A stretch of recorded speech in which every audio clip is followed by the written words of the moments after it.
This human harassment began long ago, but not in Tasmania. What happened on this island off South Australia was just the latest stage in the loss of the Tasmanian tiger. The only modern member of the genus Thylacinus, and indeed of the entire family Thylacinidae, it evolved in the early Pleistocene and by 400 years ago was widespread across Oceania, inhabiting most of mainland Australia as well as New Guinea to the north and Tasmania to the south. Then, about 500 years later, South Asian colonial settlers brought medium-sized, sandy-colored dogs, ancestors of today's wolf subspecies called the dingo, to New Guinea and Australia. The settlers valued these dogs for their speed, agility, and stamina, so they domesticated them to help them chase prey.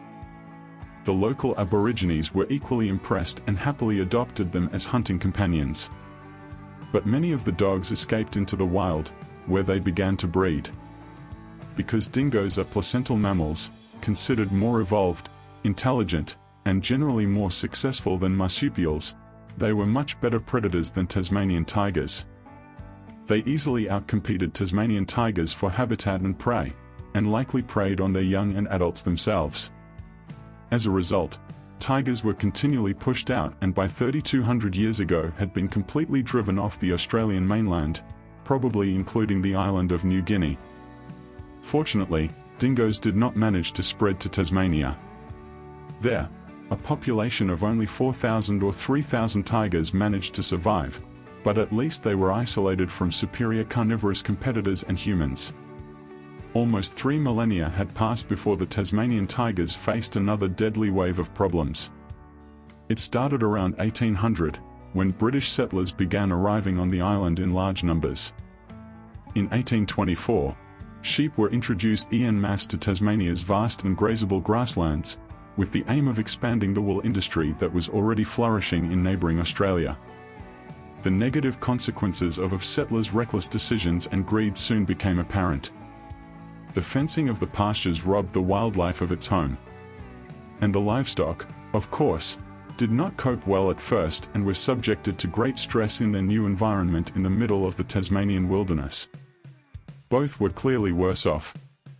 Although Tasmanian tigers, then the most abundant in the northern part of the island, avoided people and their sheep as befitted their shy and secretive nature, their beastly, wolf-like appearance gave them a bad reputation.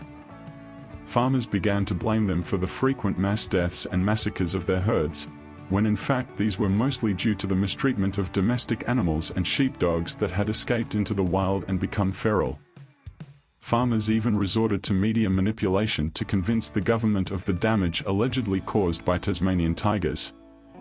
The most pompous and notorious example was a photograph that appeared in many Australian newspapers and magazines in 1921. It also led to the Tasmanian tiger being hailed as a chicken thief.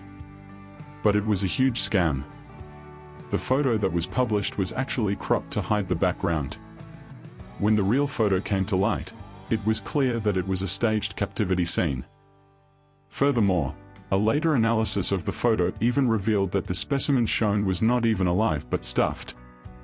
The truth is that even if the Tasmanian tiger did occasionally take the opportunity of easy prey and kill a chicken or lamb, the theory that this would destroy the income of the entire poultry and sheep husbandry was exaggerated and silly. In addition, in 2011, scientists at the University of New South Wales used advanced computer modelling to prove that Tasmanian tigers' jaws were too weak to break the bones of a larger mammal, and their canine teeth could not make deep enough wounds to reach the internal organs to kill an adult sheep. They were probably only able to handle prey weighing no more than 5 kilos, or 45% of their own body weight to be precise. In any case, they never attacked or injured humans. But in those days, people bought into the farmers' and breeders' opinions. Tigers began to be hunted and killed en masse. As early as 1830, cash bounties were offered for kills by a powerful private farming corporation, essentially a group of London merchants planning a wool-growing venture to supply the needs of the British textile industry. And in 1888, even the Tasmanian government decided to pay bounties, and very generous ones at that. An adult head earned the hunter £1, the equivalent of about £130 today. A killed pup was worth half that, 10 shillings, or about 70 pounds in today's money. By the time of its irreversible abolition in 1909, the government had paid a total of 2,200 bounties, of which about 150 were for pups. However, it is thought that many more animals were killed unofficially, bringing the total to at least 3,500, more than 3/4 of the total population.